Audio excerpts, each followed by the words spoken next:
Johar times of Bhil પ્રદેશ ચેનલમાં આપનું સ્વાગત છે।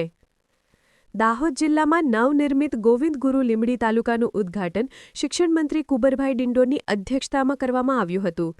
ભવિષ્યમાં ગોવિંદ ગુરુ લીંબડી તાલુકા રાજ્યના તમામ ક્ષેત્રોમાં અગ્રણી ભૂમિકા ભજવશે એમ મંત્રી કુબરભાઈ ડિંડોરે જનતાને આપેલા ભાષણમાં જણાવ્યું હતું। ગોવિંદ ગુરુ લીંબડી તાલુકાના લોકોને હવે બધી યોજનાઓનો લાભ સમયસર, સરળતાથી અને ટૂંકા સમયમાં મળશે એમ દાહોદ જિલ્લાના સાંસદ જસવંતસિંહ ભાભોરે પોતાના ભાષણ દરમિયાન જણાવ્યું હતું। ગોવિંદ ગુરુ લીંબડી તાલુકાનું નવા તાલુકા તરીકે નિર્માણ થતાં દાહોદ વહીવટીતંત્રે નવા તાલુકા માટે અધિકારીઓ અને કર્મચારીઓની નિમણૂક પણ કરી છે।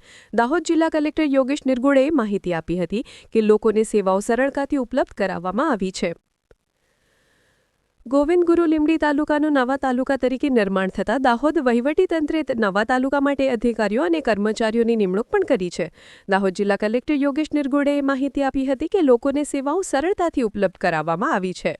આજે ગોવિંદ ગુરુ લીંબડી તાલુકાના મામલતદાર કચેરી અને તાલુકા પંચાયતના કાર્યાલયનું શુભારંભનો આ પ્રસંગ છે અને આજે અમારા માન્ય સંસદ સભ્ય શ્રી જસવંતસિંહ ભાભોર, જિલ્લા પંચાયતના પ્રમુખશ્રી અને એના સ્થાનિક ધારાસભ્ય મહેશભાઈ, અમારા જિલ્લા સમાહર્તા કલેક્શન પૂરી પદાધિકારી અને બધા ટીમના સભ્યો સાથે મળીને ગ્રામ્યજનો બધા જ આજે ઉત્સાહથી આ તાલુકાનું ઓપનિંગ અમે કર્યું છે।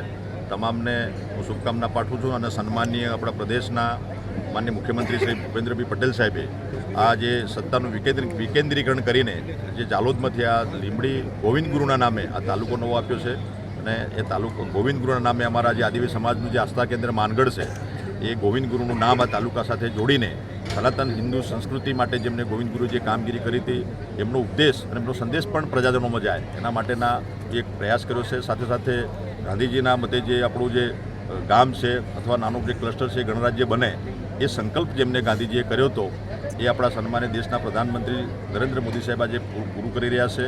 આજે સુશાસન કોને કહેવાય, પંચાયતી રાજની જે વ્યવસ્થા હતી એ સાચા અર્થમાં 78 વર્ષ પછી આજે લોકોને મળી રહી છે। આજે ગામડું સદ્ધર બન્યું છે, ત્યાં એમની પોતાની આર્થિક વ્યવસ્થા, સ્વચ્છતા, સ્વાભિમાન, શિક્ષણ, આરોગ્ય બધી જ વ્યવસ્થાઓ આપણે કરી રહ્યા છે અને આ તાલુકો જે બન્યો છે એમાં જે આવતા જે ક્લસ્ટરના જે ગામો છે એમાં આવનારા સમયમાં જે ખૂટતી કડી છે એ બધા સાથે મળીને ઉમેરીશું અને આ તબક્કે હું રાજ્ય સરકારનો આ તાલુકો અમારો અહીંયા આદિવાસી સમાજને જે ચરણે ધર્યો છે ગોવિંદ ગુરુના નામે એટલે રાજ્ય સરકારનો આભાર માનું છું।